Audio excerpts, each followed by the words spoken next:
Nah, mari kita lihat dalam Injil Matius pasal 1 ya. Dan kita akan mulai di ayat yang ke-22 ya. Matius pasal 1 ayat 22 kita mulai firman Tuhan. Hal itu terjadi supaya genaplah yang difirmankan Tuhan oleh Nabi. Ya, sampai di situ dulu. Saudara, hidup ini adalah menggenapi ya firman Tuhan. Ada sebuah lagu rohani yang sangat baik sekali ya. Dalam lirik lagu tersebut dikatakan, hidupku menggenapi firman-Mu ya. Jadi hidup yang baik, hidup yang penuh adalah kehidupan yang menggenapi firman Tuhan. Kalau kita tidak hidup untuk menggenapi firman Tuhan, maka kehidupan akan sia-sia ya. Dan kehidupan yang sia-sia akan sangat sulit untuk dijalani. Karena di sana tidak ada semangat, di sana tidak ada kehidupan sama sekali ya.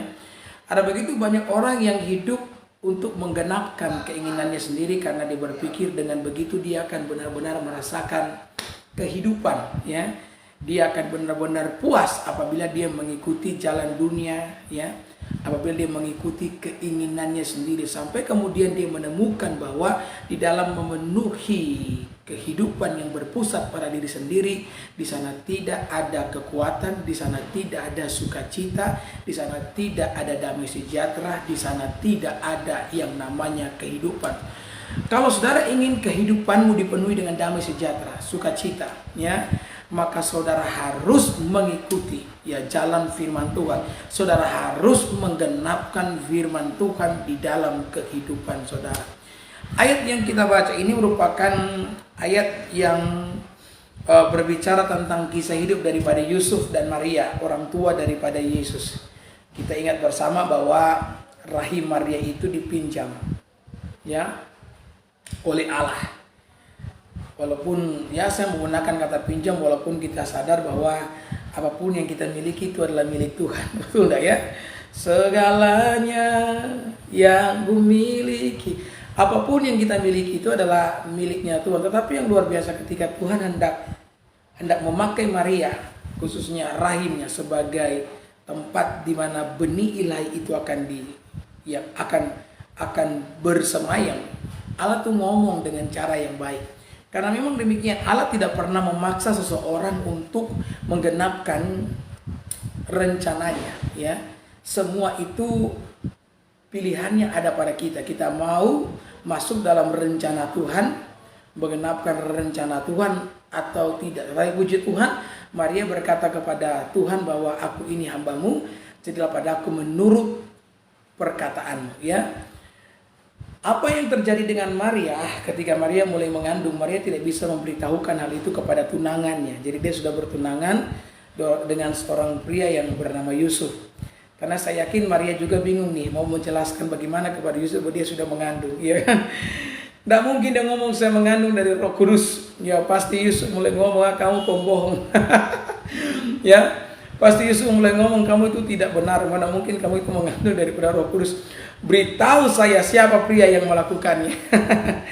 Mungkin seperti itu saudara-saudara ya, perasaan Maria ketika dia mengandung, sehingga dia sulit untuk memberitahukan kepada Yusuf tunangannya. Nah, saudaraku yang diberkati oleh Tuhan, di tengah-tengah keadaan yang seperti itu, Yusuf berikhtiar ingin menceraikan Maria dengan cara diam-diam. Kenapa? Karena Yusuf tahu bahwa ada konsekuensi yang sangat besar yang akan dialami oleh Maria kalau orang banyak tahu bahwa dia sudah mengandung dari pria lain padahal dia sementara bertunangan dengan Yusuf.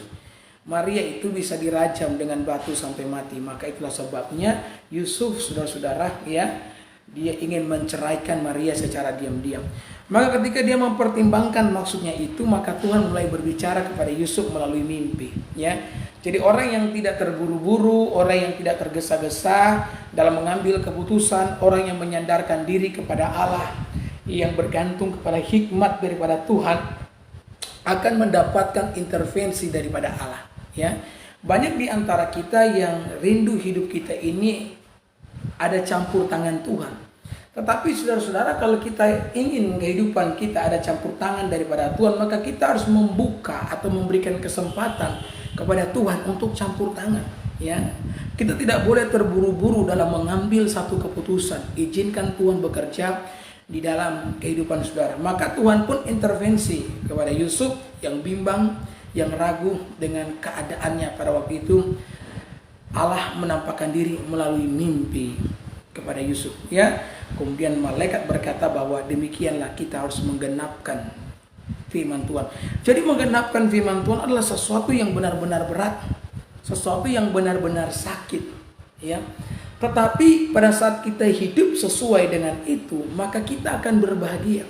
Dalam 1 Petrus pasal 3 ayat 14 mengatakan, sekalipun kamu menderita karena kebenaran, kamu akan bahagia. Ya, untuk itu tetap kuduskanlah Kristus di dalam hatimu. Ya, ada begitu banyak orang yang tidak ingin menghidupi firman Tuhan karena mereka takut menderita. Ya, Alkitab mengatakan jangan kamu takut dengan apa yang mereka takuti. Jangan kamu gentar dengan apa yang mereka gentar. Yang menjadi milik bagian setiap kita menguduskan Kristus dalam hati. Karena apabila sudah tiba waktunya, Alkitab mengatakan kita akan berbahagia oleh karena kebenaran yang kita lakukan di dalam kehidupan ini. Ya, baik Yusuf maupun Maria perlu membayar harganya agar firman Tuhan digenapkan di tengah-tengah kehidupan mereka.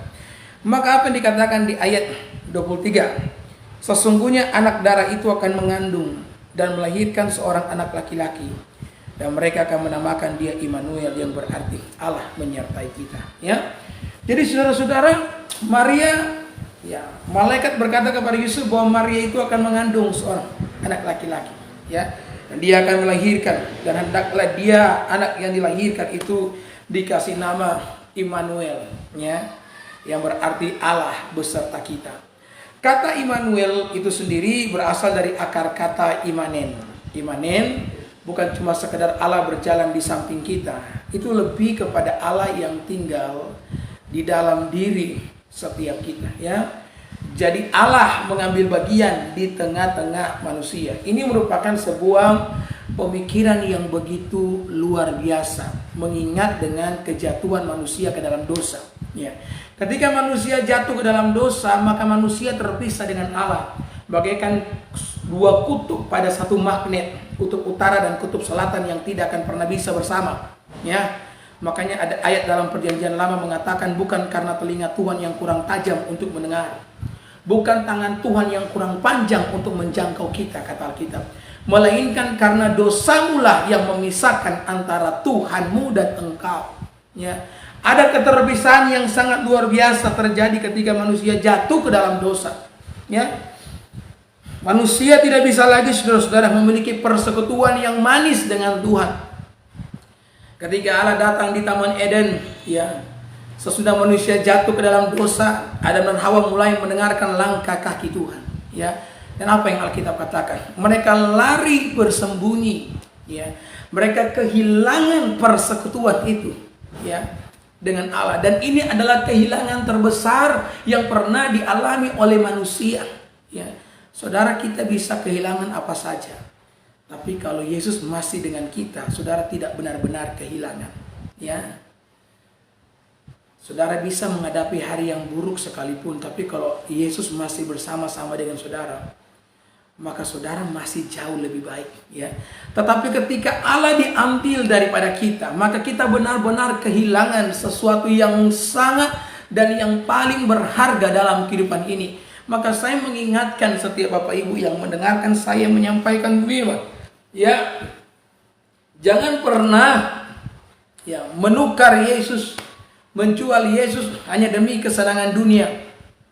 Ya, jangan pernah, saudara-saudara, ya, engkau meninggalkan Yesus hanya demi mengejar, ya, keinginan-keinginan duniawi. Karena detik engkau tidak punya Yesus, engkau tidak punya segala-galanya. Ya, Yesus tanpa kita, dia tetap Tuhan. Tetapi saudara, tanpa Yesus, engkau bukan siapa-siapa. Ya, Alkitab mengatakan bahwa Yesus adalah pokok anggur dan kitalah ranting-rantingnya.